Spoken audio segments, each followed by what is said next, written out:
Hello friends, so today we are here to discuss a strategy for sociology optional for our upcoming civil services mains 2026.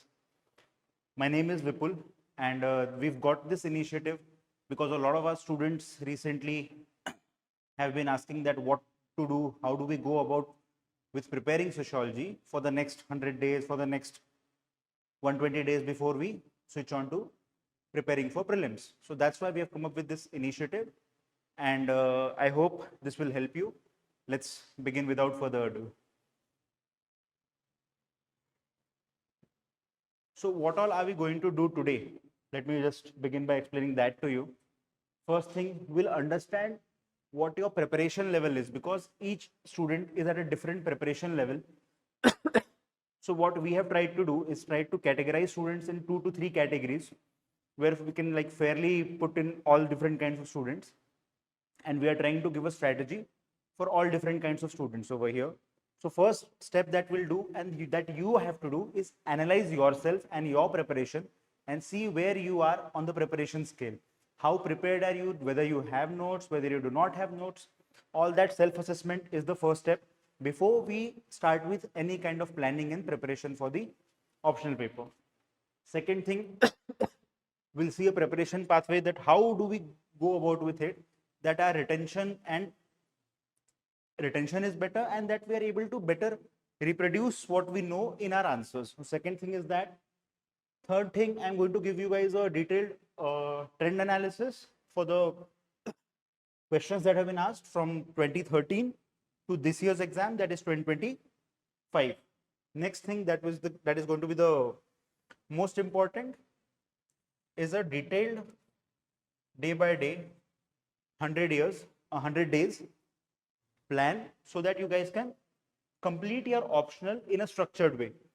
In this plan, we are going to be focusing more on issues that are of more importance to the exam. We are also going to understand issues that probably we can at this point of time ignore to some extent and not prepare so well, and which are the areas that we really need to work on. And lastly, I'm also going to discuss a roadmap for beginners. If many of you are starting sociology right now, what you should be doing and how you should be going about with it. So let's just dive into it right now. So the first thing is, as I said, we are going to be doing a self-assessment, and this is an exercise for you guys. I hope you guys do it with utmost honesty and analyze where you stand in your preparation level. So what I have done for purpose of simplicity is categorize students into two kinds. One could be students who have completed some kind of foundation classes. Now these are the students that I have come across the most. So the plan I am going to give is going to be more tailored towards these kind of students who have completed foundation classes. They have some kind of notes either on whole of the syllabus or on parts of the syllabus, but what they are lacking is coherent notes. They do not have notes from where they can write answers. So uski bahut kami hai in students ko. They do not have refined notes from where they can write answers. And as we all know, if we have very bulky notes, if we do not have refined notes, we are going to find it very difficult to be able to write answers from it. So look at your preparation, look inward and identify if you lie in this group. The second group is for students, they have either appeared for some mains or they have, even if they've not appeared for mains, they have refined notes for parts of the syllabus or whole of the syllabus. If whole of the syllabus, very good for them. If not, then we'll see what they can do. So हमको self analysis करना है, introspection करना है और हमको identify करना है कि हम किस ग्रुप में हैं. ये मेंस इतना रिजिड नहीं है, बट इंपॉर्टेंट क्या है कि हमने शायद पहले आंसर राइटिंग कर रखी हो, पहले स्ट्रक्चर्ड वे में पहले कभी आंसर लिखे हो पूरे सिलेबस पे, हमारे पास रिफाइंड नोट्स हैं कि नहीं.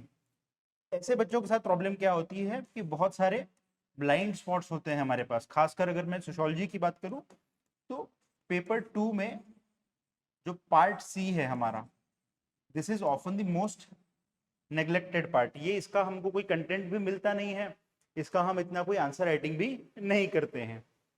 तो ये हमारे लिए इंपॉर्टेंट होगा कि जो भी हमारे ब्लाइंड स्पॉट्स हैं उसको हम आइडेंटिफाई करें और फिल कर लें, ताकि next time when we appear for the exam we don't have any blind spots, because जैसा आप लोगों ने इस बार पेपर में देखा भी होगा, paper 2 was very random, so people who had something on all parts of the syllabus would be able to do better in that kind of situation. Otherwise लोग क्या करते हैं जनरली कि कुछ एरियाज को प्रायोरिटाइज करते हैं, उस पर आंसर राइटिंग करते हैं, उसके नोट्स होते हैं, बट फिर जो रैंडम क्वेश्चंस होते हैं खासकर पेपर 2 में वो टैकल नहीं कर पाते, उसमें उनको डिफिकल्टी होती है। तो वो हमको आइडेंटिफाई करना है कि हमारे ब्लाइंड स्पॉट्स क्या हैं। ये आपके लिए सेल्फ एक्सरसाइज है, ये आपको खुद करनी होगी। जो आपके ब्लाइंड स्पॉट्स हैं इनको आइडेंटिफाई करके हम इन पे भी वर्क कर लें, ताकि पेपर रैंडम भी हो तो हमें इशू ना हो। Next, moving on, we'll see that what are the areas that these people need to work on and what are the areas that these people need to work on. So, for the first group of people who have attended foundation classes, I feel a lot of you, a majority of you will fall in this category. So, these kind of students who have attended foundation classes but do not have structured notes for each part of the syllabus, हमको क्या करना है? हमको कोशिश करनी है sir कि हम रिफाइंड नोट्स बना लें जो एटलीस्ट कोर टॉपिक्स हैं, जो हमारा यूनिट 1 है, यूनिट 2 है, यूनिट 3 है, यूनिट 4 है, जहां से मेजॉरिटी ऑफ द क्वेश्चंस आते हैं। पेपर 1 की बात कर रहा हूं मैं। जो हमारे बाकी भी यूनिट्स होंगे उसके जो थ्योरेटिकल पार्ट है, जो थिंकर्स का पार्ट है, उस पर हम कोई कोर कंटेंट इस आने वाले समय में, आने वाले 100 डेज में अच्छे से बना लें। Similarly moving on to paper 2, जो थिंकर्स वाला पार्ट है, जो इनिशियल पार्ट है, उस पर हम स्ट्रक्चर्ड नोट्स हमारे बना के रेडी कर लें और आंसर राइटिंग के साथ, वो मैं आपको भी बताऊंगा हम उसको किस तरह अप्रोच करेंगे। सो हमें इस पे फोकस करना है कि ये जो हमारे नोट्स हैं, जो क्लास नोट्स हैं, जो बल्कि है, इनको हम कन्वर्ट कर लें structured notes, answer writing ready notes, जिससे हम आंसर्स लिख पाए। वो हमारा एक फोकस रहेगा इन स्टूडेंट्स के लिए। दूसरा क्या है कि जब ये नोट्स बनाएंगे तो नोट्स बनाने से पहले सर हमको क्या करना होगा, इन कोर टॉपिक्स का रिवीजन करना होगा, ताकि हमें कोई कंसेप्चुअल लैग ना हो, हमें कंसेप्चुअल क्लैरिटी हो, वो बहुत इंपॉर्टेंट है। तीसरा, ये बच्चे क्या मिस करते हैं, ये कोशिश करते हैं कि पूरा ही सिलेबस पढ़ ले rather than seeing the PYQs, identifying the core topics and preparing good content and writing answers on those areas which are most asked. How to identify those areas, कौन से हैं वो एरियाज, वो भी मैं आपको आने वाले समय में अभी बताऊंगा। सो अगर मैं एक्शनेबल्स की बात करूं तो अगर आप ग्रुप ए में बिलोंग करते हैं तो हमें first thing we need to do, we need to map our notes कि हमें किस टॉपिक्स के लिए नोट्स हैं और किस टॉपिक्स में हमारे पास नोट्स है ही नहीं। तो आप सिलेबस को लेके बैठिए, अपने नोट्स को लेके बैठिए, उनकी मैपिंग कीजिए। Unit 1 notes are there or they are not there. Either you'll have notes on them or you won't have notes on them. If you have notes, then you need to make them structured. If you do not have notes, then you need to find some material on that and make notes for it. I hope I'm very clear till now and you guys are understanding. Second thing is you have to revise the core topics multiple times so that we have next level and very great conceptual clarity, at least in the basic thinkers part and basic units like origin of sociology and what are the various research methods that we use to study sociology, what are the various theoretical strands that we use to study sociology. So all those units we need to have great conceptual clarity. And third component would be, when you have those notes, we will need to practice writing answers. And what will be our guide to write answers? The previous year questions that have been asked. They will help us navigate this vast syllabus, and then we can figure out what are the topics that are most frequently asked and that we need to work on, and we'll prepare content and practice writing answers mostly on those topics, since also there is a dearth of time, so we cannot do everything. That we need to realize and we have to prioritize. बात अगर हम करें दूसरे kind of students की जो यहाँ पे हैं, हम अगर ग्रुप बी में हैं, हमने पहले कोई टेस्ट सीरीज लिखी है, हमारे पास स्ट्रक्चर्ड नोट्स हैं, हमने अगर मेंस लिख रखा है तो मोस्टली हमारे पास स्ट्रक्चर्ड नोट्स होंगे at least part of the syllabus के लिए। तो हमें क्या करना है, हमें अपनी आंसर राइटिंग स्ट्रॉन्ग करनी है, जो कोर टॉपिक्स हैं उन पे। आंसर राइटिंग भी किस तरह से करनी है, टाइम्ड वे में करनी है सर। ये जो ग्रुप ए के बच्चे हैं वो शायद अभी टाइम्ड वे में नहीं भी लिखेंगे, पेपर 3 आवर्स में नहीं भी लिखेंगे तो चलेगा, आंसर 10 मिनट में नहीं भी लिखेंगे तो चलेगा। बट ये बच्चे हैं जिनके पास नोट्स भी हैं, हमें क्या प्रैक्टिस करनी है कि हम टाइम्ड वे में आंसर लिखें। We are writing full paper in 3 hours, if not 3.5 hours. So हमें ये कोशिश करनी है। Second important thing what we need to do, we need to identify our blind spots in our preparation, कि ये areas हैं syllabus के जो कि खासकर पेपर 2 में होंगे या पेपर 1 में यूनिट 5 के बाद होंगे। आपको ये गैप्स हमें ये आइडेंटिफाई करने हैं कि ये ब्लाइंड स्पॉट्स क्या हैं, और हमें उसके लिए कंटेंट भी बनाना है और आंसर राइटिंग प्रैक्टिस भी करनी है, ताकि अगर पेपर अनकन्वेंशनल भी हो, पेपर में अनऑर्थोडॉक्स टॉपिक्स भी हो, तो भी हम उसको इजीली टैकल कर पाए। I hope you guys are clear till now.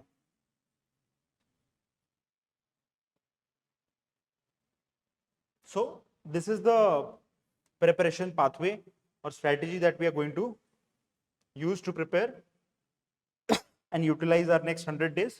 First thing and first and foremost thing that obviously we need to do is that we need to read our basic material for conceptual clarity. But बहुत सारे बच्चे क्या करते हैं ना, आज उन्होंने मान लीजिए टॉपिक ए पढ़ा, then they move on to topic B, then they move on to topic C. But what happens this way that after 10 days we have no recollection of what we read in topic A or topic B. So हमको क्या करना है, इसको immediately revise करना है. We have to revise what we've read for better retention. And also when we read it second time, third time, if you're somebody who does not have great conceptual clarity, as you give it multiple readings, your conceptual clarity is going to get better. And third part of it is obviously writing. Once you have revised, once you make notes, then you have to write answers. So what this write means will vary for different students. If you are somebody who does not have notes, then you will focus more on making these notes, and probably you will write 1 to 2 answers every day. If you are somebody who already has notes, who already has well structured notes, then you will utilize these days that I will be telling you as we go ahead to write answers. Probably you will be writing 5 answers. If you can write PYQs, if you have not written them earlier, if you think you're very good at them, then you can move on to other test series and all that are available. If you have not done that, then we'll be focusing on PYQs. So I hope I'm clear. I'm reiterating it again. We need to read so that we gain good conceptual clarity. We need to read again. We need to read the core topics multiple times. Many times students come to me that sir ये तो पढ़ लिया लेकिन समझ में नहीं आ रहा है. वो इसलिए होता है क्योंकि हमने इनसफिशिएंट पढ़ा होता है, हमने एक बार ऊपर से फ्लिप कर लिया होता है, हमको लगता है हमने पढ़ लिया. तो ये गलती नहीं करनी है, मल्टीपल टाइम्स पढ़ना है. जो कोर चीजें हैं उनको 2 से 3 बार पढ़ेंगे तो हमारा अंडरस्टैंडिंग बेटर होगा और रिटेंशन भी बेटर होगा. और एक बार जब अंडरस्टैंडिंग और रिटेंशन बेटर हो जाए तो थर्ड कंपोनेंट पे आएंगे जो राइटिंग होगा. Right could be either making your structured notes if you are somebody who does not have notes and writing some answers. It could also be majorly focusing on writing answers if you are somebody who already has notes. So I hope everybody is clear by now. If we look at this, I hope this is clearer to you. I'll be showing you another detailed chart as well if this is not clear, and it will be shared also with you. So don't worry if it is not very clearly visible to you right now, but just to give you an idea, if you look at it, you'll be very easily able to identify this topic of sociological thinkers. There have been around 60-65 questions in the last 13-14 years. So obviously you have to do it very well.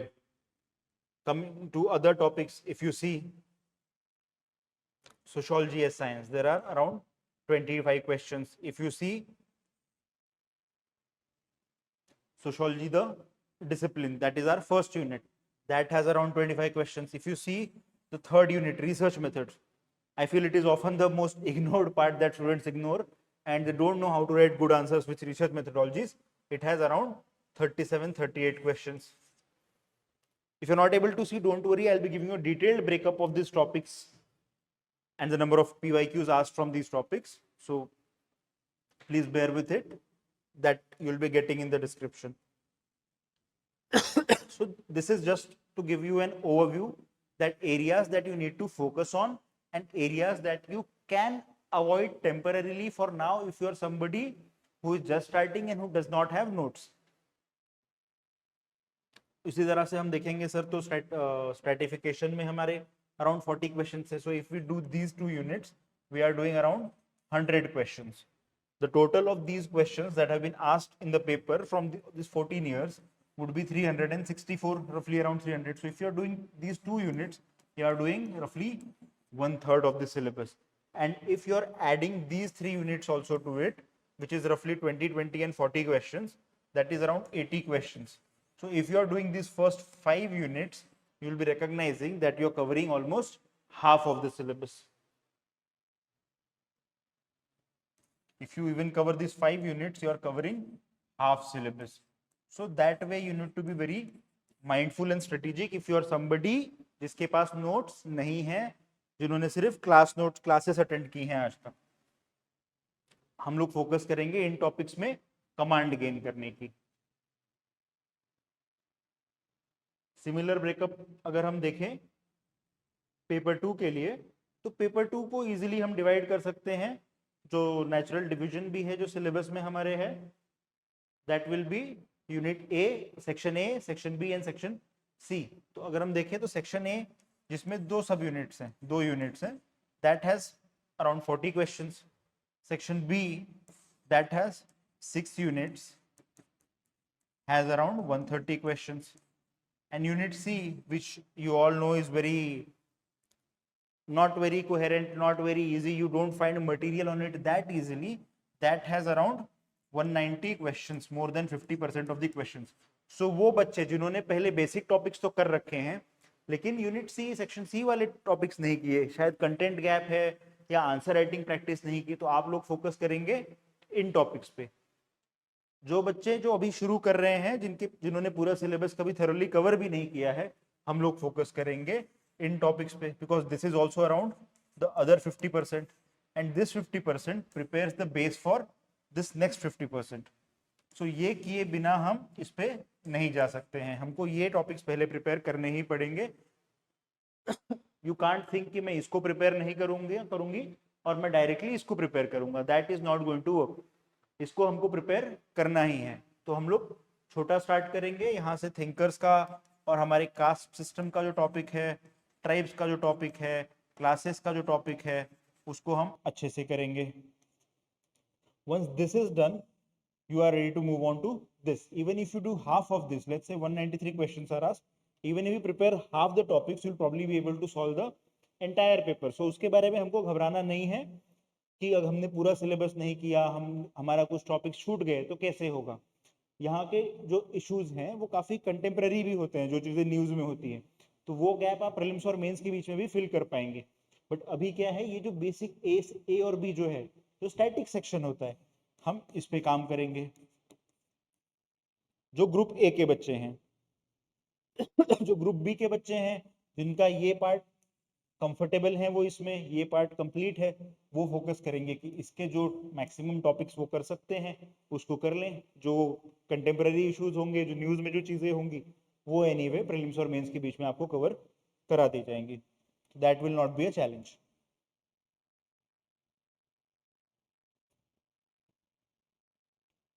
So moving on to the next part, what we've all been waiting for and what we are here for today is a detailed 100-day plan.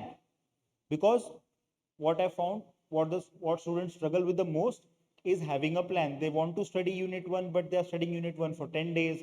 They want to study unit 2, but they are studying unit 2 for 15 days because they don't have a day-by-day breakup, day-by-day detailed plan. So that is why we have come up with this initiative where we are trying to give you a detailed 100-day plan wherein you cover maximum chunks of the important sections of the syllabus. So before moving on to the micro parts and micro division of the syllabus, what I'll show you is the basic course strategy that we are going to adhere to. जैसा मैंने आप लोगों को दिखाया कि अगर हम PYQ का डिस्ट्रीब्यूशन देखेंगे तो जो पहले 5 यूनिट है वहां से around half of the syllabus cover होता है. इसलिए हमारा कोशिश क्या रहेगा कि इसको हम मैक्सिमम टाइम दें, क्योंकि यहाँ पे बहुत सारे कॉन्सेप्ट्स हैं, बहुत सारे नए नए आइडियाज हैं स्कॉलर्स के, जो शायद अगर हमने पहले नहीं पढ़े हैं तो हमारे लिए नए और टाइम टेकिंग हो सकते हैं. So first block in around 5 weeks, in around 35 days, we are going to be doing till unit 5 of paper 1, which is going to be covering half of the PYQs that are coming from paper 1.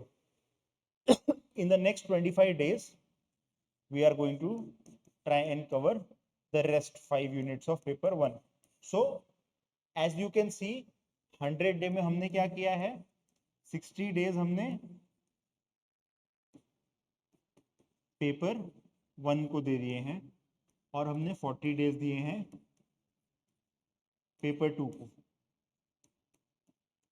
आप ये सोच सकते हैं कि ये discriminatory क्यों है और हमने 50-50 डेज क्यों नहीं दिए, बट ये बस for only one simple reason कि जब तक आपके पेपर 1 के बेसिक्स क्लियर नहीं होंगे, जब तक आपके पेपर 1 के इनिशियल थिंकर्स के आइडियाज क्लियर नहीं होंगे, आप पेपर 2 समझ भी नहीं पाएंगे और सॉल्व भी नहीं कर पाएंगे. और एनीवे जैसे मैंने आपको बताया, पेपर 2 के जो सेक्शन सी के क्वेश्चंस हैं जो कि रिलेटिवली कंटेम्पररी और वेग से होते हैं, उस पर हम ज्यादा एम्फोसाइज और ज्यादा prepare at this point of time कर भी नहीं सकते हैं.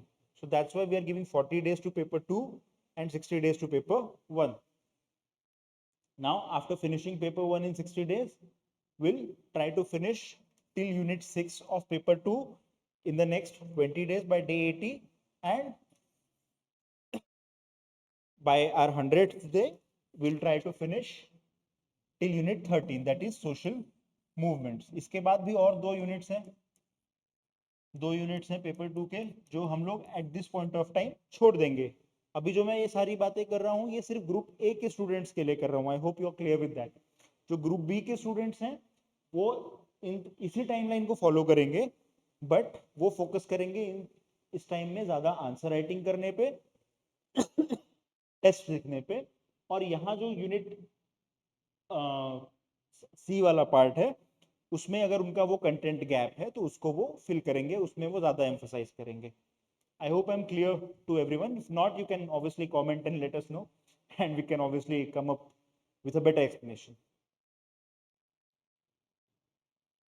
Now, moving on.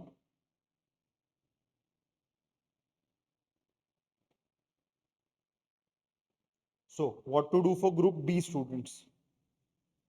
जो हम अभी बात कर रहे थे कि अगर आप ग्रुप बी में हैं, आपने टेस्ट सीरीज लिख रखी है, आपके पास कंसाइज नोट्स हैं, तो हम क्या करेंगे, जो मैंने अभी तक काफ़ी रिपीट भी कर दिया, आप लोग शायद बोर हो गए हों, but repeating once again because reinforcement helps.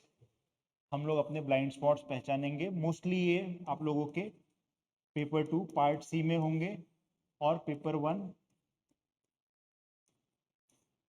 Unit 6 onwards होंगे. सो प्लीज़ आप लोग अपने नोट्स की मैपिंग कर लीजिए, आइडेंटिफाई कीजिए कि आपके पास किन टॉपिक्स के नोट्स हैं और किन टॉपिक के नोट्स नहीं हैं. जिसके नहीं हैं उसको पहले हम फिल करेंगे जब हमारा टाइम आएगा वो करने का. सेकेंडली, हमारे जो नोट्स हैं, हो सकता है कि हमारे नोट्स अभी बहुत बल्कि हों जिसमें रिवीजन डिफिकल्ट हो रही हो, तो हम क्या करेंगे, जो टॉपिक्स के हमारे पास नोट्स हैं भी उसको हम और शॉर्टन करेंगे, ताकि हम जो गैप है प्रीलिम्स और मेंस का, या फिर जो गैप होगा हमारा जीएस पेपर और ऑप्शनल पेपर के बीच में, उसमें हम क्विकली रिवाइज कर पाए. जितने हम नोट्स छोटे बना के रख पाएंगे इस समय, उतना वो हमारे लिए इजी होगा. So what we have to focus on the most asked topic, we have to prepare exam ready micro notes.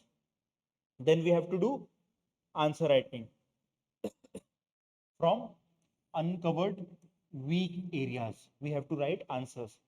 आप बोलेंगे कि क्या सर जो बेसिक एरियाज हैं, जो कोर एरियाज हैं, उसमें नहीं लिखना है? डेफिनेटली उसमें लिखना है, बट उसमें हम प्रैक्टिस करेंगे टाइम टेस्ट लिखने की. उसमें हम कोशिश करेंगे एफएलटीज लिखने की या पार्ट टेस्ट लिखने की, पीएलटी लिखने की, may be 10 questions, may be 20 questions. But when we are doing this, कोशिश करेंगे कि ये टाइम्ड मैनर में हो. अगर हाफ लेंथ है तो हम कोशिश करेंगे 1.5 आवर में फिनिश कर दें, 2 आवर्स में फिनिश कर दें.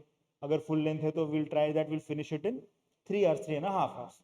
और जो आपके अनकवर्ड टॉपिक्स हैं इसके आप पीवाईक्यू लिखना स्टार्ट कर सकते हैं. Let it take more time, that is not a concern. Even if you have content and you prepared PYQs on that, that only will be a big thing for those topics. So I hope जो group B के students हैं, they are clear on their plan of action. कि how they have to move ahead with it. Then coming to the third kind of people, third kind of students, जो लोग अभी sociology start कर रहे हैं या जिन्होंने पहले कोई और ऑप्शनल था, अभी स्विच करके सोशोलॉजी कर ली है, चूज कर लिया है, कहीं कहीं से पढ़ रहे हैं लेकिन कोई कोहेरेंट आइडिया नहीं है कि क्या किया जाए, किन टॉपिक्स पे वेटेज दिया जाए, किन टॉपिक्स पे वेटेज नहीं दिया जाए, वो क्या करें। तो उनके लिए जो हमारा एडवाइस होगा वो ये है कि जो बेसिक यूनिट्स हैं, जो कॉन्सेप्चुअल यूनिट्स हैं, उस पर आप काम करें, उस पर आप कॉम्प्रोमाइज ना करें, उसको आप अच्छे से समझने की कोशिश करिए। वी डोंट हैव टू हरी। आप सोच सकते हैं कि मैं जल्दी से रश करके पूरा सिलेबस खत्म कर लूं, but that is not going to be of much use, क्योंकि जो क्वेश्चंस का नेचर है, भी आप देखेंगे evolving pattern over the last 4-5 years, questions from those core topics have become of an applied nature, and you can solve answer and you can write answers to an applied question only when you have great conceptual clarity of the basics. So कोई भी concept को apply करने के लिए हमारे basics बहुत strong होने चाहिए, बेसिक्स बहुत अच्छे होने चाहिए. So we will not be compromising on the basics. ऐसा नहीं कि जल्दी जल्दी पढ़ने के चक्कर में थिंकर्स ही हमने स्किप कर दिया है, 2 दिन में मार्क्स पढ़ लिया, 3 दिन में मार्क्स पढ़ लिया, ये हम नहीं कर सकते. जो हमारा थिंकर्स का टॉपिक है उसको हमको ड्यू इंपॉर्टेंस देना पड़ेगा. जो फर्स्ट 3 यूनिट्स हैं, 3-4 यूनिट्स हैं, इसको हमको ड्यू इंपॉर्टेंस देना पड़ेगा. So keep that in mind. जो थेरीज वाला पार्ट है, जो हर यूनिट में भी थेरी होगी. मान लीजिए अगर आप पॉलिटिक्स एंड सोसाइटी का यूनिट पढ़ रहे हैं तो वहां पे थेरीज ऑफ पावर है. So if not the whole of politics and society, you have to do theories of power really well. जैसे हम रिलीजन एंड सोसाइटी अगर पढ़ रहे हैं तो you have to do theories of religion really well. अगर हम सोशल चेंज पढ़ रहे हैं तो we have to do theories of social change. जो बेसिक थेरेटिकल पार्ट है, that makes the foundation of our preparation. अगर हमारा वो थेरेटिकल पार्ट स्ट्रांग होगा तो उसको हम यूज करके कोई भी टॉपिक, कोई भी कंटेम्प्रेरी इशू को एनालाइज कर सकेंगे. अगर हमारा वो बेसिक थेरेटिकल फाउंडेशन ही नहीं होगा तो we are going to be running after content for those contemporary issues, for those applied questions. But the unfortunate part is कि उसका कोई डर्थ नहीं है, कोई कमी नहीं है, हर साल नए क्वेश्चंस आएंगे. सो हमको क्या सीखना है कि हमारा लिमिटेड नॉलेज, जो कोर कंसेप्चुअल नॉलेज है, इसको हम कैसे वेरिड वेज में अप्लाई करके वो क्वेश्चंस को सॉल्व कर दे, रादर देन उनके लिए कोई प्रिसाइज या स्पेसिफिक कंटेंट और एक न्यू बास्केट ऑफ थिंकर्स या थेरीज पढ़ें. So that is the core idea over here. Secondly, of course, जो हमने पहले भी हमारे फिलोसफी में भी देखा कि if you are only reading and you are not revising, neither are you going to gain conceptual clarity nor are you going to have a great retention. So you have to revise. For these kind of people, definitely what I would suggest, what you read today, revise tomorrow. What you read next day, on this day, revise it the next day. And this way you have to keep doing till you finish one unit or one topic. Let's say you are doing, let me explain it with an example. अगर आप मान लीजिए emergence of sociology का topic पढ़ रहे हैं,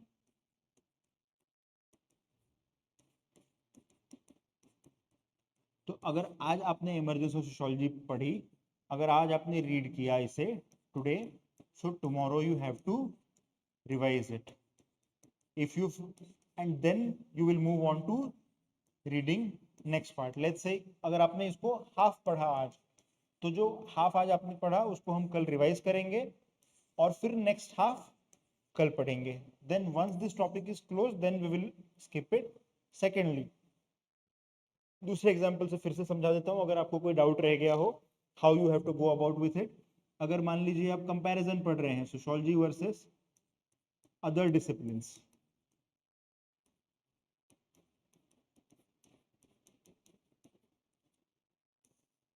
सो मान लीजिए अगर इसमें 6 कंपैरिजन है, 6 डिसिप्लिन है, एंथ्रोपोलॉजी हो गया, हिस्ट्री हो गई, इकोनॉमी हो गया, जो भी आपको पता है syllabus, I don't have to enumerate all of them. So अगर हम अदर डिसिप्लिन पढ़ रहे हैं तो लेट्स से सपोज टुडे हमने 3 कंपैरिजन्स पढ़ लिए, सोशियोलॉजी वर्सेस इकोनॉमी पढ़ ली, सोशियोलॉजी वर्सेस हिस्ट्री पढ़ लिया, सोशियोलॉजी वर्सेस साइकोलॉजी पढ़ ली. तो नेक्स्ट डे में हम पहले इन तीनों को रिवाइज करेंगे और फिर हम नेक्स्ट 3 पढ़ेंगे. So I hope all of you are clear with this. and only then you will move on to the next topic. This way, with this immediate revision, your retention and understanding will definitely become better. Then what else you have to do? You have to start answer writing. You cannot sit on it कि अभी मैं बैठ के 3 महीने पहले conceptual clarity gain कर लेती हूँ और फिर आंसर राइटिंग तो मैं बाद में प्रीलिम्स और मेंस के बीच में देख लूंगी. तो इस टाइम पे शायद आप लोग फुल लेंथ टेस्ट ना लिख पाए, बड़े बड़े टेस्ट ना लिख पाए, बट डेफिनेटली आप लोग क्या कर सकते हैं, एक एक क्वेश्चन लिख सकते हैं. मे बी आपने टॉपिक पढ़ा origin and emergence of sociology, तो इस पे कुछ पीवाईक्यूज होंगे, मान लीजिए पिछले 10 साल में 10 क्वेश्चन होंगे.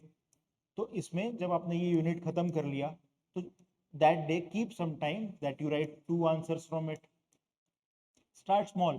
पहले आप 150 वर्ड्स वाले जो 10 मार्कर्स हैं उनको लिखने का ट्राई कीजिए. Then you move on to 15 markers later. But for now, don't skip writing and don't think that you don't need to write, you only need to study as of now.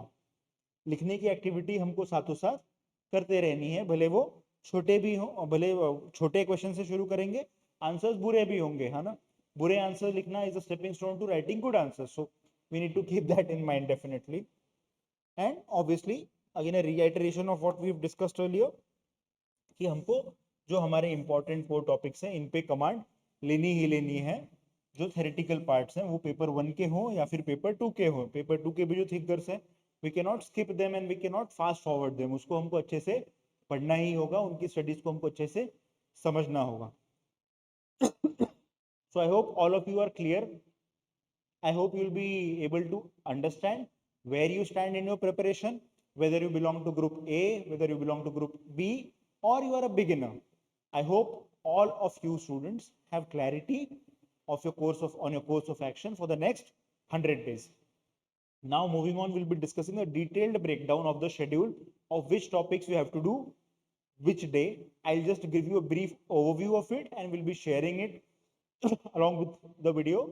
You'll be getting it, you can download it and please try and adhere to it. That will go around till 1st or 2nd week of January, and from there onwards you can move on with your prelims preparation.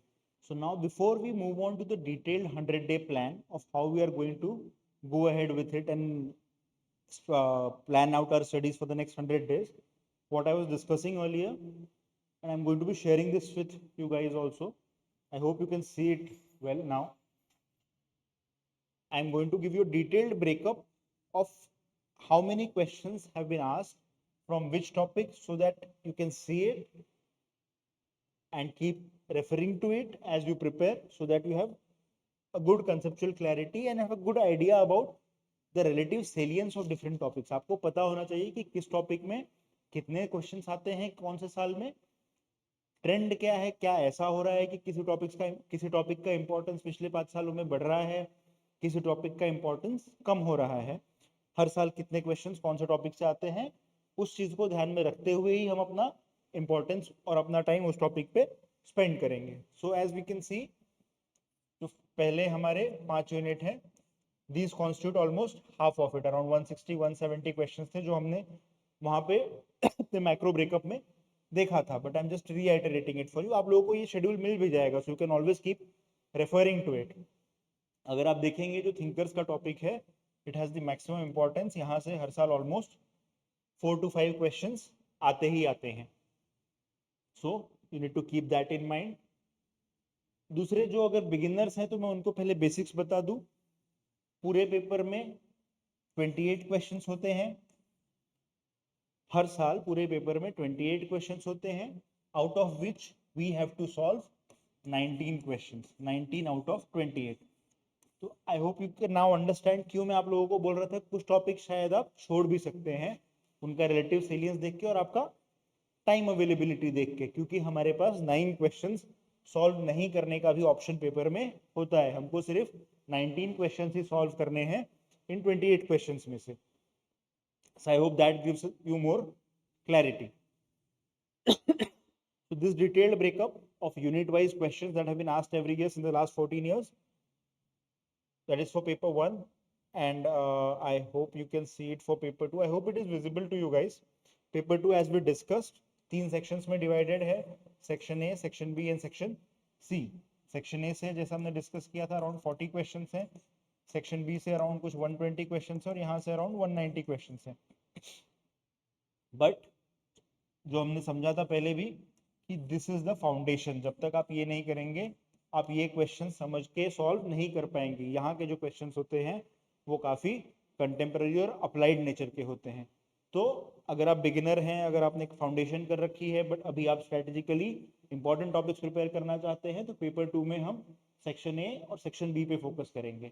Please इसको ध्यान में रखिए, ये आप लोगों के साथ share भी हो जाएगा, तो अगर आपको नहीं भी दिख रहा है तो don't worry, nothing to worry about it, you'll be getting a detailed copy of it.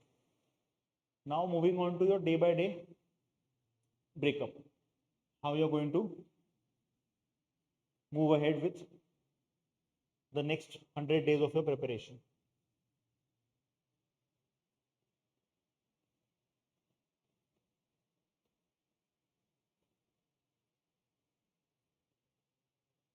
Okay, I hope it is visible to you guys.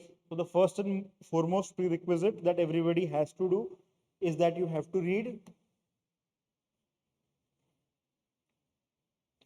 PYQs before starting to read a unit.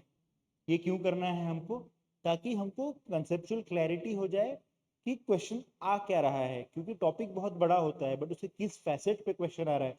आपको जो class note में भी पढ़ाया गया होगा या अगर जो नोट भी आप रेफर कर रहे हैं उसमें कोई भी टॉपिक बहुत इलेबोरेट वे में डील किया होगा, बट अगर आप PYQ देखेंगे तो you will get a very clear idea कि इस बड़े से टॉपिक में से 2-3 एरियाज हैं जिसमें से रिपीटेडली क्वेश्चंस पूछे जा रहे हैं, यूपीएससी पूछ रहा है।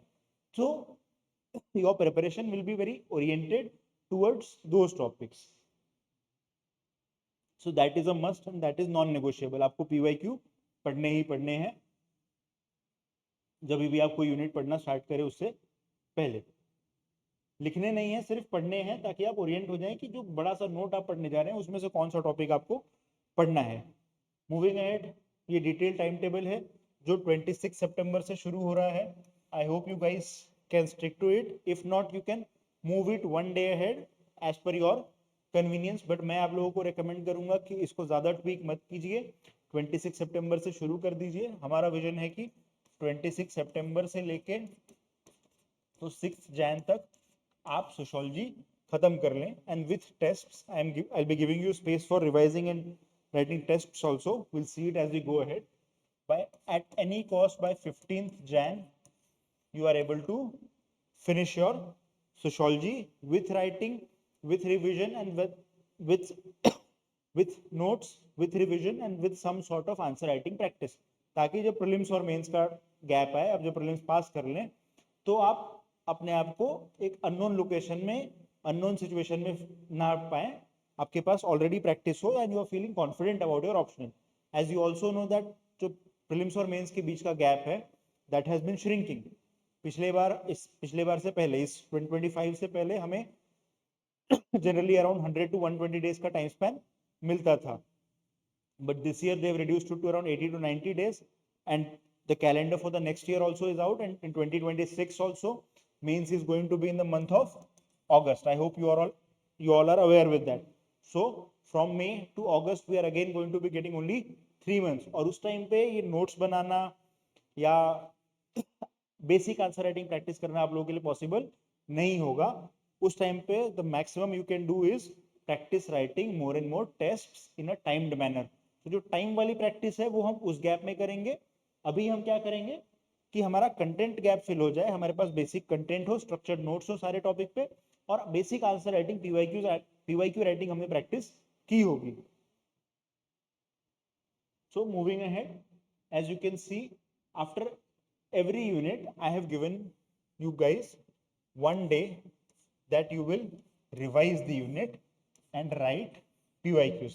Now what does this write PYQ mean? Who is going to write these PYQs? If you belong to group B, then you are going to write probably all PYQs of last like 10-12 years because hopefully you will be having content on this. So you're going to be writing all PYQs. Probably you can write those PYQs in a timed manner as well. Revise the unit quickly and write.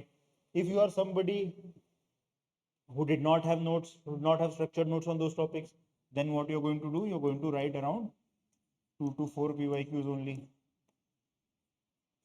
You're going to give around 1 hour to writing. If possible, you can write one answer over here also on the top, on the small topics that you read. Probably you write one answer, and you write 2 answers over here, 2 or 3, whatever you can accommodate within 1 hour, क्योंकि time का हमारे पास limitation है. इस तरह से around 4-5 question हम cover करते चलेंगे यूनिट से, so that we are very familiar with what is being asked in the exam.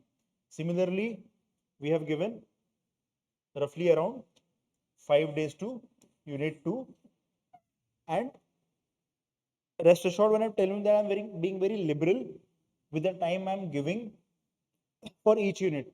हमारे पास टाइम बहुत कम है. आप लोगों को लग सकता है कि इसको पढ़ने के लिए बहुत ज़्यादा समय की ज़रूरत है या और ज़्यादा समय लगेगा, बट प्लीज़ ऐसा मत कीजिए, ये समय मत लीजिए. समय बहुत महत्वपूर्ण है अभी आप लोगों के लिए. इस टॉपिक को आपको इतने टाइम में ही ख़त्म करना है. If possible, again with the same thing, that 1 PYQ you write each day, and over here you write, if there are 4 topics, then 4 PYQs, probably picking one from all the topics, 4 or 5 PYQs if possible. So इस वे में हम proceed करेंगे. अगर PYQ possible नहीं भी हो रहा है आपके पास, आपको लग रहा है कि मेरी रिवीजन ही बहुत ज़्यादा चले गई, तो क्या करेंगे कि नोट मेकिंग कर लेंगे. PYQ लिखना पॉसिबल नहीं हो रहा है, आपके पास टाइम कंस्ट्रेंट है, तो at least the least we have to do is we have to do note making. हमारे पास नोट बना हो, ताकि आगे जब रिवीजन का टाइम आए, आगे जब हमको कभी टेस्ट लिखने का मौका मिले, तो हम नोट के लिए स्क्रैम्बल ना करें. ये ना हो जाए कि अब नोट ही नहीं है हमारे पास, हम लिखे कैसे. सो प्लीज एंश्योर दैट कि if not writing answers, go through it, brainstorm it. सोचिए कि इसमें मैं क्या लिख सकता था. अगर आप लिख नहीं पा रहे हैं, टाइम नहीं है आपके पास, टाइम आपको अलाउ नहीं कर रहा, तो एटलीस्ट ब्रेनस्टॉर्म इट. सोच लीजिए कि इस टॉपिक में मैं क्या लिख सकता था. Please do not skip that. Moving ahead, we have given only 2 days to unit 3. अब यूनिट 3 का क्या है, हो सकता है कि आपको ज्यादा यूनिट 3 समझ में ना आए इस पॉइंट ऑफ टाइम पे, but we don't have to be worried about that. हमको बेसिक एक आइडिया लेना है at this point of time पे. जैसे जैसे आप यूनिट 4 पढ़ोगे, थिंकर्स का यूनिट पढ़ोगे, तो आपकी understanding in the first 3 units is going to get better. That's why we are going to revise those 3 units once we finish our first iteration of paper 1. तो क्विकली पढ़ना है इन सब topics पे, basic content accumulate करना है. ये बहुत ही छोटे टॉपिक्स है. Even if you have 1122 page on these topics, you are going to be able to write an answer if it comes in the paper. At this point of time हमको basic तैयारी करनी है. अभी हमको ये कोशिश करनी है कि अगर 10 मार्कर आ जाए तो हमारा आंसर 3 to 4 मार्क लायक हो जाए. हमारा आंसर 5 to 6 मार्क लायक होगा. इसके लिए हम रिवाइज करेंगे, इसके लिए हम प्रीलिम्स टू मेंस के बीच का टाइम यूटिलाइज करेंगे. बट इस पॉइंट ऑफ टाइम पे हमारा गोल क्या है कि हमारे पास बेसिक कंटेंट सभी टॉपिक्स पे हो जाए. ऐसा ना हो कि कोई टॉपिक पे बहुत इन डेप्थ कंटेंट अक्यूमुलेट हो गया, बहुत बेस्ट कंटेंट अक्यूमुलेट हो गया, और बाकी 4-5 यूनिट छूट गए हमारे. इस तरह से नहीं करना है.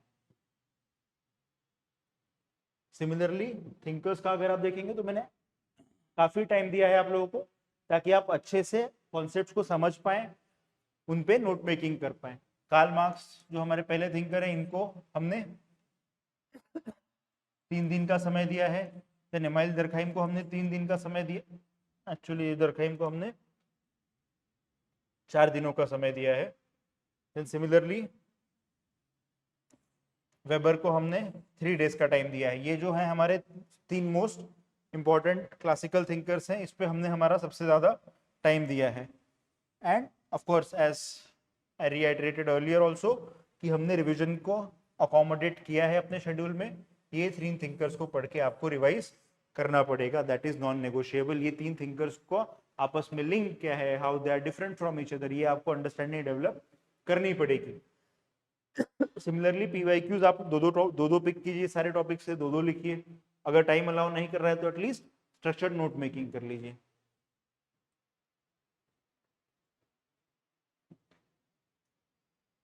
मूविंग अहेड, फिर पार्सन्स. सबको पार्सन्स बहुत डिफिकल्ट लगता है, बट अगर आप PYQ रेफर करेंगे, जो मैंने आपको पहले बोला, हर टॉपिक को पढ़ने से पहले PYQ रेफर का आपको दिखेगा बहुत रेपिटेटिव टाइप के क्वेश्चंस आए हैं. जिनकी तैयारी करने के लिए आपको ज़्यादा समय नहीं चाहिए। तो अगर आप 2-2 3-3 आवर्स भी दे रहे हैं एक दिन ऑप्शनल को पढ़ने के लिए, तो आप ये टॉपिक्स तैयार कर लेंगे। उसके बाद ऑब्वियसली हमारा फेवरेट फेस्टिवल है Diwali. So we are accommodating for a Diwali break for 3 days। इससे ज़्यादा बड़ा दिवाली ब्रेक आप लोग नहीं ले पाएंगे, अदरवाइज आपका ऑप्शनल और डिले हो जाएगा। अगर डिले नहीं होगा तो कॉम्प्रोमाइज डेफिनेटली हो जाएगा। सो उस चीज़ को हमको ध्यान रखना है, हमको दिवाली ब्रेक को थोड़ा कट शॉर्ट करना है।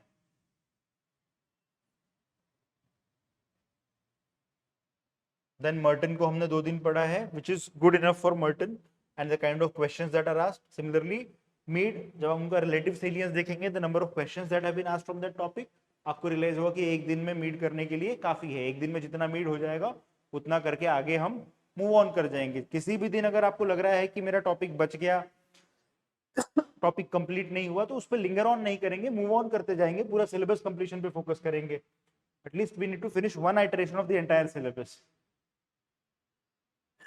यहाँ पे सर स्ट्रैटिफिकेशन की यूनिट में जब हम आते हैं तो ये कॉन्सेप्ट्स का है। यहाँ मैंने हाईलाइट भी कर दिया आप लोग की कौन से कॉन्सेप्ट्स पे आपको ज्यादा फोकस करना है, जो यूपीएससी रिपीटेडली पूछता है।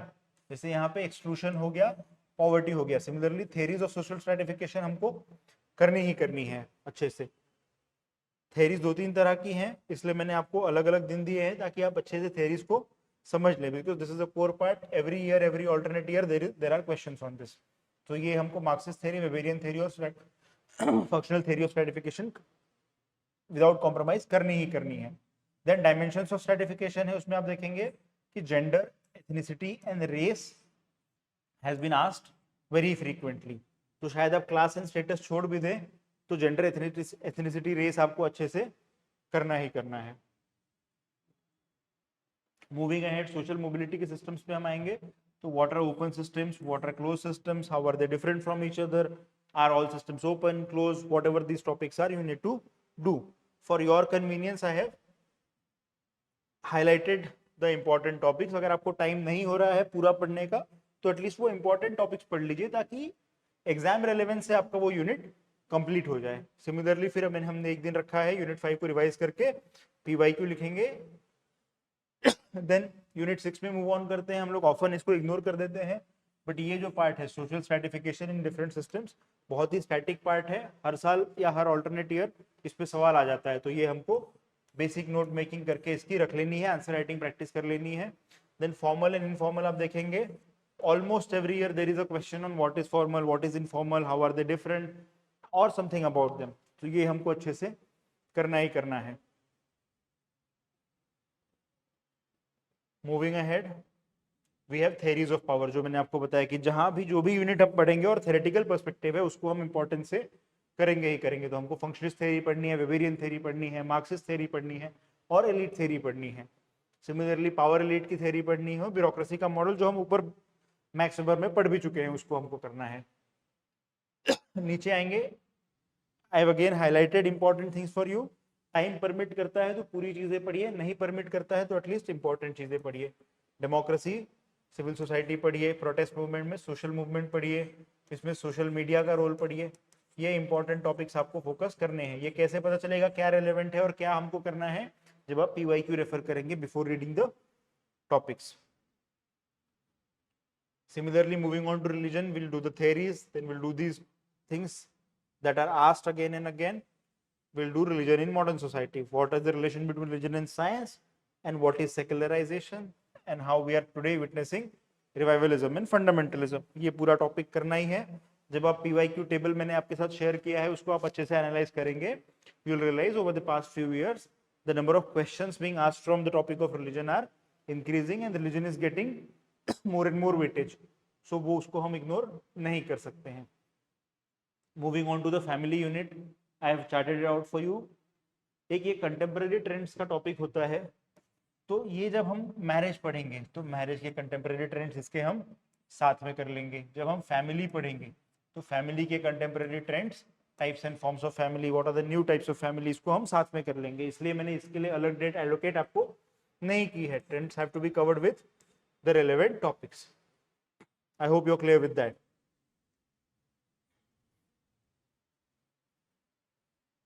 Next is social change, so we have to do theories of social change. What is Marxist theory, what is linear theory, what is cyclical theory, Weberian theory, functionalist theory. These theories we have to do. Then we have to do development perspective and we have to do dependency theory. These are non negotiables, हमको करना ही करना है. Then agents of social change है, education का क्या role है social change में, साइंस एंड टेक का क्या रोल है सोशल चेंज में, और एक जो टॉपिक है जो सिलेबस में एक्सप्लिसिटली मेंशन नहीं है बट क्वेश्चंस आते हैं, ये है हमारा globalisation and how is this changing society. तो ये टॉपिक हमको करना है अच्छे से, इसलिए मैंने यहाँ पे वो टॉपिक्स भी आप लोगों के लिए चार्ट आउट कर दिए हैं जो शायद सिलेबस में एक्सप्लिसिटली मेंशन नहीं है बट क्वेश्चंस उनसे आते हैं. नाउ इंपॉर्टेंट थिंग, ये आपने रिवाइज कर लिया. Then we have put 3 days so that you guys can revise on day 1 your first 3 units, on day 2 your next 3 units, and on day 3 the last 4 units. Obviously this will vary for different students. किसी के पास बहुत ज़्यादा structured notes होंगे, अच्छे होंगे, तो शायद वो एक दिन में 5 यूनिट कर लें, दूसरे दिन 5 यूनिट करके 2 दिन में ख़त्म कर दें. इसलिए मैंने यहाँ पे डेज में भी इनको इंक्लूड नहीं किया है, ये आपके लिए है, बट ये करना है आपको. और ये करने के बाद क्या करना है, एक FLT लिखना है. ये FLT हम छोड़ नहीं सकते. ये FLT आपको कुछ भी लगे, आपके शायद 5 यूनिट प्रिपेयर्ड हो, आपके 6 यूनिट प्रिपेयर्ड हो, आपके 4 ही यूनिट प्रिपेयर्ड हो, फिर भी ये FLT लिखिए so that you get a feel of the exam. You know कि पेपर कैसे आता है, पेपर में कितने ऑप्शंस होते हैं, क्या चॉइसेस मिलते हैं, कितने चॉइसेस हम एक्सरसाइज कर सकते हैं पेपर में, क्या हमको सारे यूनिट्स पता रहना जरूरी है क्या.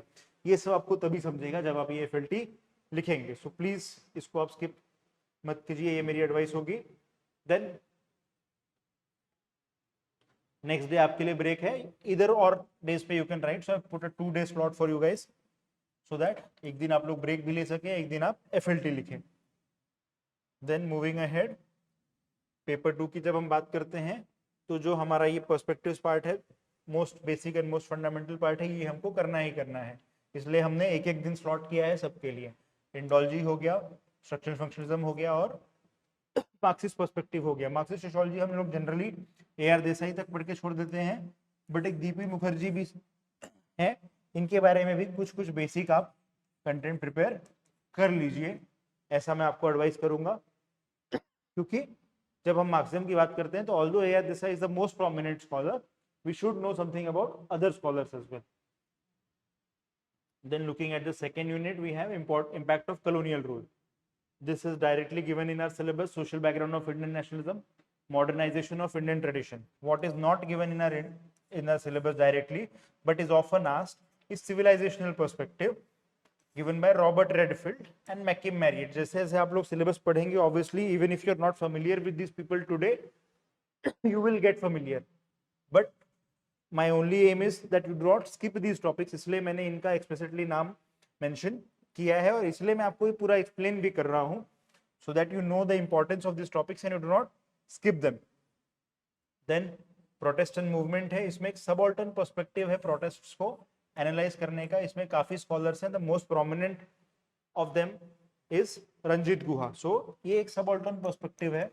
हमारे जो ब्रिटिश रूल के टाइम जो प्रोटेस्ट मूवमेंट हुए थे, जो हम हिस्ट्री में भी पढ़ते हैं, मॉडर्न हिस्ट्री जब हम पढ़ते हैं, अग्रेरियन रिवॉल्ट्स जो हैं, ट्राइबल रिवॉल्ट्स जो हैं, बट उनका सोशियोलॉजिकल एनालिसिस, उनका सोशियोलॉजिकल पर्सपेक्टिव हमको यहाँ पे पढ़ना होता है. Similar is with social reform movements that took place during British period, that is during the colonial period. ये भी हम पढ़ते हैं हिस्ट्री में, बट हिस्ट्री में हम जो पढ़ते हैं वो फैक्ट्स पढ़ते हैं. यहाँ हमको जो पढ़ना है उनका सोशियोलॉजिकल एनालिसिस पढ़ना है. तो ये हमको ध्यान में रखना है. ये topics often students ignore, but if you look at the PYQs, each year 1 to 2 questions are there. Either one question will be from this, or probably from both the topics. one questions are one question each is asked. तो उसको हम ignore नहीं करेंगे, हल्के में नहीं लेंगे. Then बात करते हैं नेक्स्ट टॉपिक की. तो Indian village and village studies बहुत इंपॉर्टेंट है. कौन कौन सी विलेज स्टडीज हुई, उनका क्या सिग्निफिकेंस था, ये हमको पढ़ना है. नेक्स्ट टॉपिक है agrarian social structure, land tenure systems कैसे हुए और लैंड रिफॉर्म कैसा रहा हमारे कंट्री में, लैंड रिफॉर्म का इम्पैक्ट क्या हुआ. इस टॉपिक को हमको अच्छे से करना ही करना है. देन इसके बाद हमने जो अभी तक पढ़ा, मतलब कि पहले 3 यूनिट जो हमने अभी तक पढ़े, रिकैपिचुलेट कर देता हूँ आप लोगों के लिए। जो पहला यूनिट था हमारा पर्सपेक्टिव्स था on the study of Indian society, दूसरा था इम्पैक्ट ऑफ कॉलोनियल रूल, और तीसरा था rural and agrarian social structures. ये तीनों यूनिट्स को हम रिवाइज करेंगे, इनकी नोट मेकिंग करेंगे, इफ पॉसिबल इन पे पीवाईक्यू लिखेंगे। और जो मैंने आपको पहले बताया था कि रोज भी अगर पॉसिबल हो सके, टाइम परमिट करे आपको, तो डेडिकेटेड टाइम रखिए, एक एक पीवाईक्यू लिखते जाइए रोज। इससे क्या होगा, आप लिखने के भी हैंग में रहेंगे और थोड़ा थोड़ा आपका एग्जाम ओरिएंटेशन भी पढ़ाई होगी कि एग्जाम में जो आ रहा है उसी पे फोकस कर रहे हैं, rather than studying everything which is very vast and impossible to study in a short span of time. Next topic जो आता है, जो मोस्ट इंपॉर्टेंट है हमारे लिए, वो है कास्ट सिस्टम। तो उसके लिए इसलिए मैंने आपको ज्यादा टाइम दिया है, 2 पर्सपेक्टिव हम एक दिन में पढ़ेंगे, next 2 will study on the next day. Then features है, जो पार्ट अगेन एक्सप्लिसिटली सिलेबस में नहीं दिया है, कास्ट एंड पॉलिटिक्स का क्या लिंक है, एंड कास्ट एंड रिलीजन का क्या लिंक है, अदर रिलीजन्स में कास्ट किस तरह से मैनिफेस्ट करता है, ये चीजें सिलेबस में नहीं दी हैं लेकिन पीवाईक्यू में आती हैं। तो ये हमको स्किप नहीं करना है, इसलिए मैंने आपको एक्सप्लिसिटली लिख के दिया है। Then the next part is untouchability and its forms and perspective. आज हमारे सोसाइटी में अनटचेबिलिटी किस फॉर्म में नजर आता है। Moving ahead, next topic is tribal communities, which is very almost straight forward and directly हमको 3 दिन में उसको क्विकली खत्म करना है। Next topic is social classes. All classes are very important. If you look at this year's paper, there has been a question on, there has been one question each on all the classes, agrarian class structure, industrial class structure and middle classes.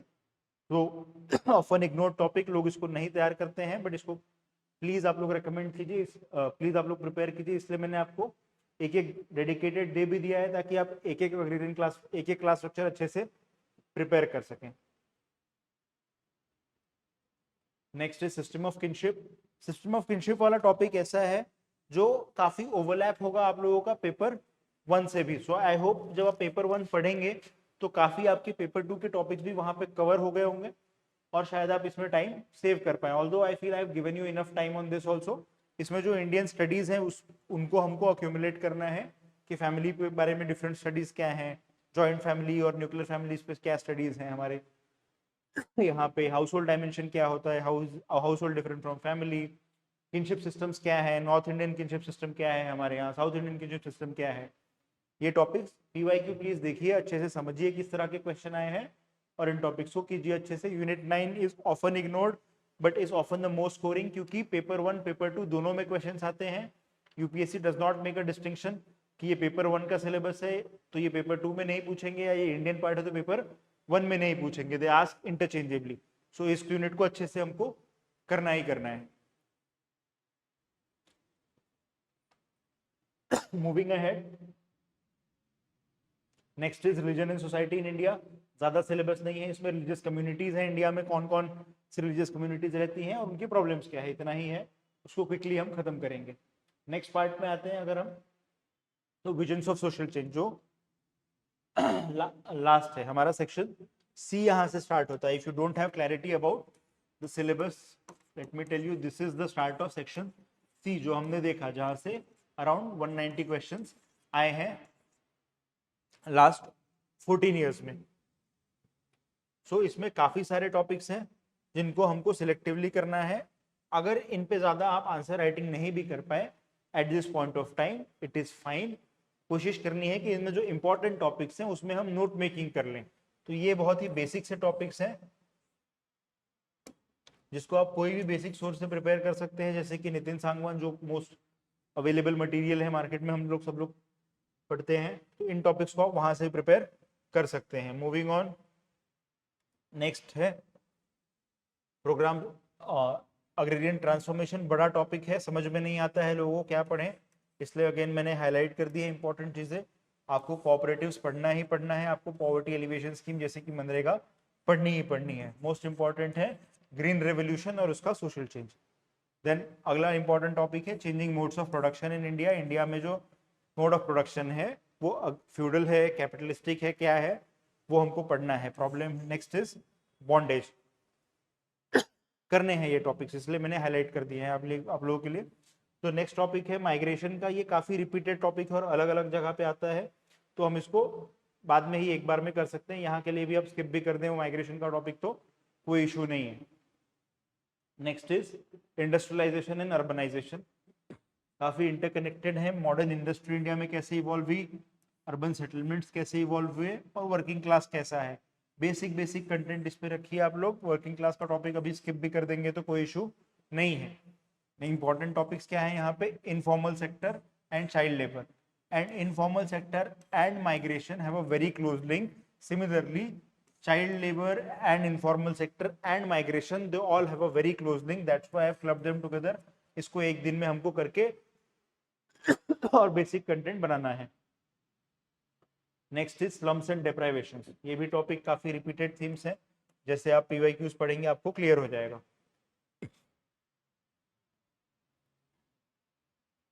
Next would be polity in India. So इसमें जो important topics हैं जो paper में आते हैं, political parties pressure groups क्या होते हैं, होपफुली आपने पेपर 1 में पढ़ा होगा। यहाँ हम फोकस करेंगे इंडियन एग्जाम्पल्स पे। This is a very important theme that is often asked, social and political elite in India. Who are the social and political elite in India, what is their composition, how it has been changing. So ये topic आपको करना है। Next important topic from here is regionalism क्या होता है and how is it related to decentralisation of power. This topic you have to do, and when you have to do these topics you have to do case studies. There have been studies conducted to analyze this phenomena at the grassroots level कि ये क्या हो रहा है, तो हमको वो studies यहाँ पे करनी है, प्लीज उसको करिए। Then next topic would be secularisation, जो होपफुली आप लोग पेपर 1 में ऑलरेडी टैकल कर चुके होंगे, तो आपको secularisation will not be a big challenge for you in paper 2 over here. Next and the last unit for our schedule would be social movements, which is very important. Almost every year questions are asked. So what I will advise you people to do is do peasant and farmer movement and women's movement in one go, do backward class movement and Dalit movement in one go, and next would be your environmental and ethnicity movements.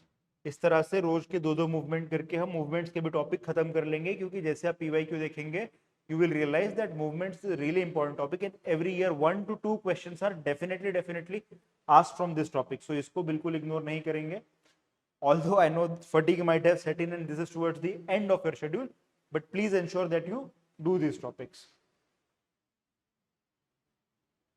And of course, as we had discussed earlier also, revision का हम time हमेशा रखेंगे, जो हो जाए तो revise करेंगे इन topics को, उस पर पीवाईक्यूज देखेंगे। लिखना पॉसिबल नहीं है तो ब्रेनस्टॉर्मिंग कर लेंगे, एटलीस्ट नोट्स तो बना के रखेंगे ही रखेंगे।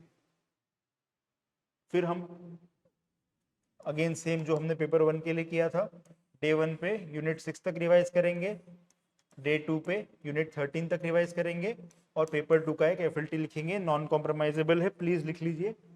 So our 100-day plans ends over here. We have 3 days margin over here for you to write tests, and we have 3 days plus 1 for test, 4 days. So basically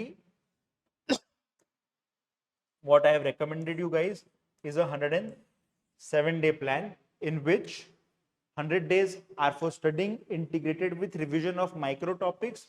After the end of paper 1 we have 3 days to revise entire paper 1. After the end of paper 2 we have 2 days to revise the most important parts of paper 2, and we have kept 2 days to write an FLT each of paper 1 and paper 2.